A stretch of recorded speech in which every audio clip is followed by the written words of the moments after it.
is Santhosh Muruganantham. I'm the co-founder and managing director of Kolapasi chain of restaurants. We started in the year 2013. It's been 9 years we've been running this chain of restaurants, and today we're across the globe, from Australia to Canada, and we have close to 15 plus restaurants. So the idea of Kolapasi came into my mind more than a decade ago. I was in the US and I did my master's there, and I worked there for a few years, and that's when I saw a big problem to be solved. Wherever I traveled in the US, I saw a lot of restaurants with the same name. Every city you go, you'll see a McDonald's, you'll see a Burger King, you'll see a Domino's Pizza, you'll see Papa John's, you'll see Chipotle, but you will not see an Indian restaurant with the same name across all cities. And that was the seed for this brand called Kolapasi. I thought, okay, why Indian cuisine is not scalable? And that question, kept lingering in my mind for years. And I came back to India. I started my first business, which is in garments. And then after a couple of years, I thought, what if we can solve this problem of scaling Indian cuisine? And we found out the biggest impediment for Indian cuisine to grow is a person called chef or the master. We call it a master, or it is called chef across the world. Indian cuisine is a little bit more difficult to make compared to the Western cuisines. So it required a skilled person inside a restaurant, inside every restaurant. So I thought, okay, what if we can remove that person? What if we can build processes and systems which will help the Indian cuisine to scale across the world? And that was the seed. And today we have solved the problem, and that is why we are able to scale across the world. So that's how Kolapasi started. And we initially started, me and a couple of my friends, we started. We put in an investment close to 25-30 lakhs. We set up a centralized kitchen, and we opened one takeaway outlet. And then slowly we grew. Slowly we got in funds from our relatives, friends and family, and that's how we grew.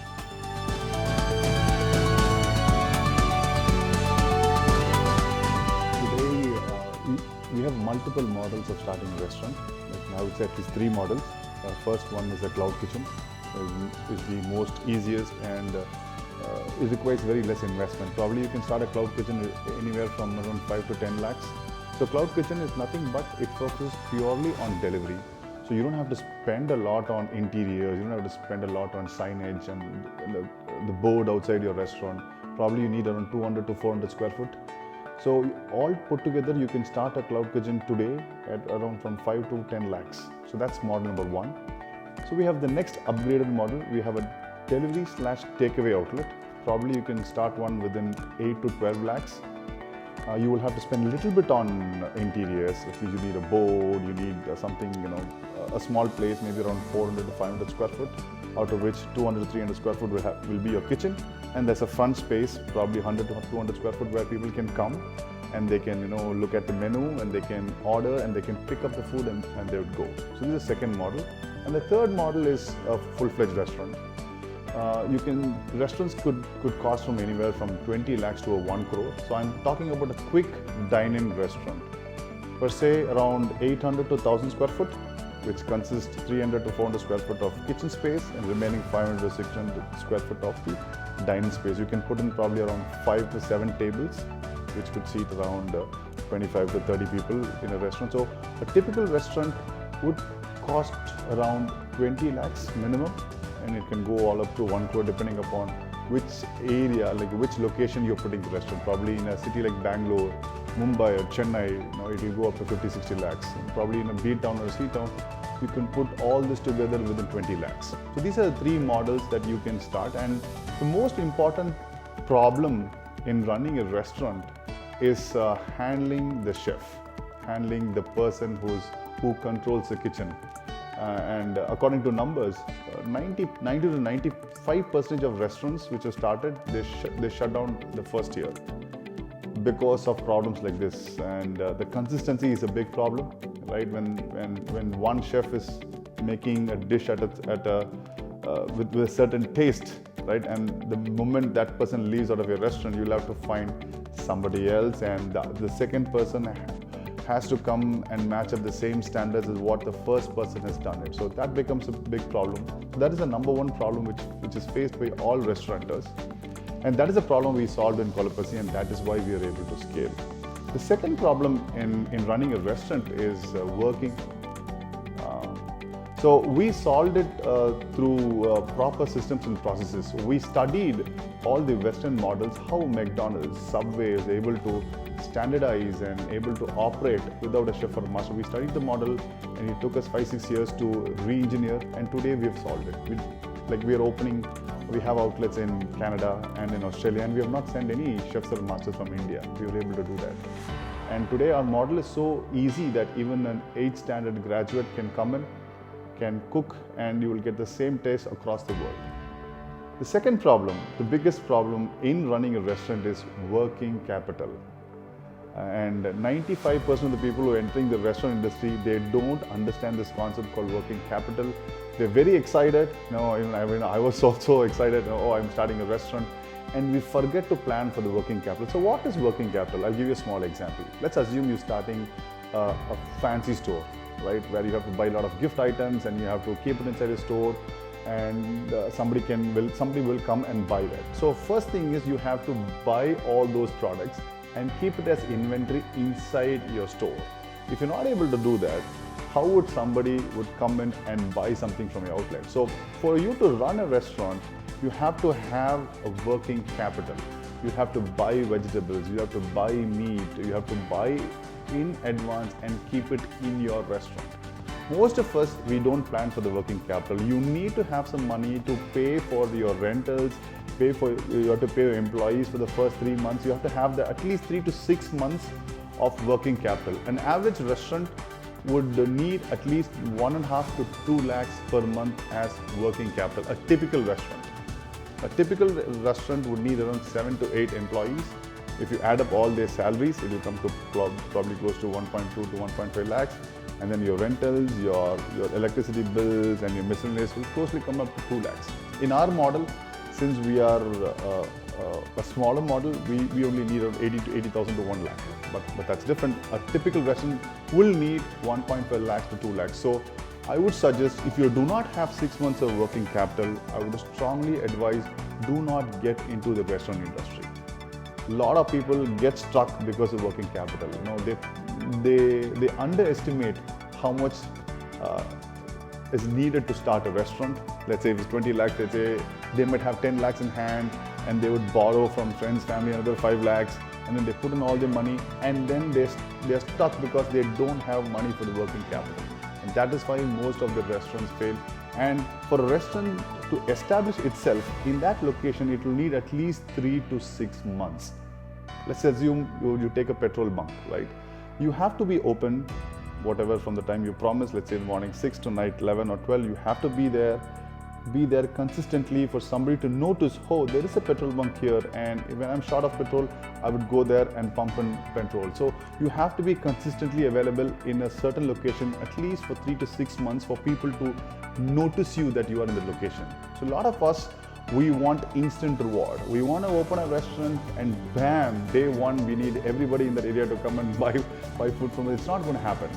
That's the reality check. And that is why a lot of people fail in the restaurant industry, because they miscalculate the entry into the industry. They do not have the working capital and they do not have the patience to play the game.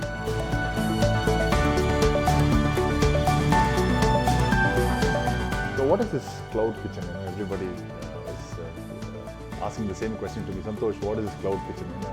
Do you have a kitchen on the cloud? No, that's not cloud kitchen. So cloud kitchen is a shrinked up model of a real kitchen, right? For example, if you have a restaurant, there is a kitchen and there is a dine-in area. So in a cloud kitchen, there is no dine-in area. There is no space for people to come and order food and pick up food. There is only the kitchen, and you have your delivery partners who will come and pick up the orders from you. So for example, you're online, so you'll be available only online. Nobody knows where you are. That's why it's called cloud kitchen. For example, in Chennai, we were probably the first guys to start the cloud kitchen. In 2013, we've been running a cloud kitchen from a centralized kitchen. So the idea is to have a minimal setup, so you don't spend a lot of money on infrastructure. You have your basic setup, your stoves, your working tables, all the basic necessary things you need to run a kitchen. and you have an online place where people can come and order products. Either you're listed in Zomato, you Swiggy, or you can also have your own website where people can come and order food from your website. So basically there's only one channel of revenue, it's purely delivery. So the advantage of Cloud Kitchen is that you don't have to find a restaurant on a high street and pay very high rentals. You can go off the road, off the main road, and find a small place as less as 5,000 rupees to 10,000 rupees as a monthly rental. Also, the number of workers or also the number of people who are going to work in your kitchen is very minimal because you do not have a front end. So you don't need to have a cashier, you don't have to have somebody in the front end talking to your customers, or there is no dine-in. So you need very limited number of resources to operate a kitchen. That's it. So the advantage of Cloud Kitchen model is your monthly operating expenses is very less. So what is an operating expense? What is a capital expense? What is an operating expense? Capital expense, it is done one time. I mean, that means you're setting up your restaurant, you're doing your interiors, that is your capital expense. Operating expense is something which you pay every month. So your operating expense is your rental and the salaries you pay for employees. So in a Cloud Kitchen, since your rental is very less because you're not on the main road and you're not taking 1,000 square feet, you're hardly taking 200 to 300 square foot. So your rentals is very less. Also, you only need probably 2 or 3 people to run your entire kitchen. So 3 people into maybe 15,000, so 45,000, another 5,000, so 50,000 rupees is your monthly expense. So the advantage is you have to do lesser revenue so you can break even. On an average, you have to do 2 to 2.5 times. That means if your expense is 50,000 rupees, you'll have to do a revenue of 1.52 lakhs to 1.5 lakhs and you can operationally break even. That means you're not losing money on every transaction. So that is why Cloud Kitchens are becoming popular, because you can test a model with very less amount. You don't have to spend 1 crore, do a dine-in and then realize that, oh, this place does not have that potential. So people do small Cloud Kitchens, and if it works out well, then they can shift to a takeaway or they can shift to a dine-in in the same location.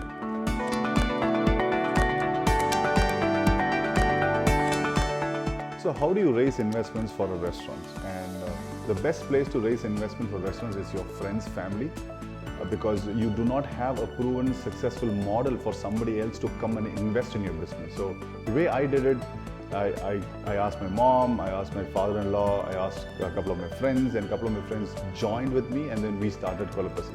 So easiest way is to approach your friends and family, but you need to have a very strong conviction about it. You have to be extremely strong. You should have already built your reputation in some other field. That means you should have worked well in some company, or you should have done something pretty interesting or something worthwhile that people know that, okay, if this guy is asking money, that means this guy is very serious. So a lot of people, we don't build a reputation and we want our friends and family to invest in us, and that's not going to happen. So I worked in US for 5-6 years. So when I came back, I was able to prove to others that, hey, I'm a serious guy, I'm willing to start a restaurant and we have a concept and this concept can click. And that is how people were able to invest in us when we started Kolapasi. So the other ways of raising investment is you can meet a lot of angel investors. So angel investors are somebody who would come in and support an existing venture. Let's assume you've been running for 6 months to 1 year and you have very good numbers and you want to expand, you can go and ask some angel investors. And probably if you're running your business for 5-6 years and you already take an angel investment, the next step would be to go to venture capitalist. Probably there are a lot of examples in India. A lot of restaurants have raised money through venture capitalists, and that's a second way of raising money.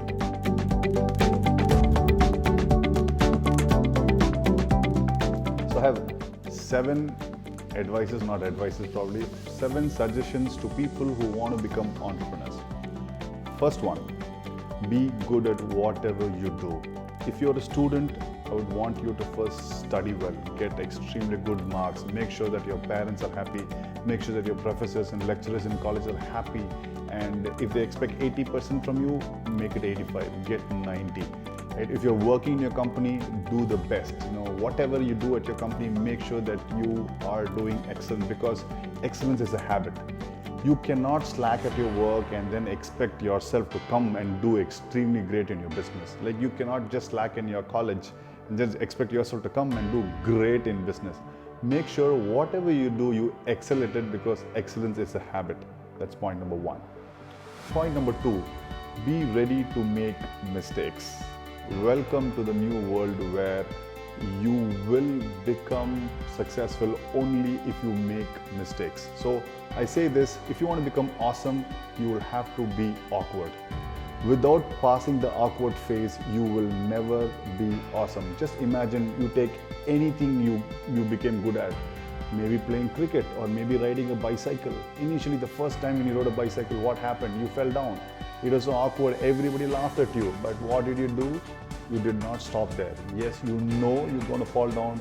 You stood up, you shrugged off, and then again you rode your bicycle. That is exactly what will happen in your entrepreneurship journey. You will have to be awkward for you to become awesome.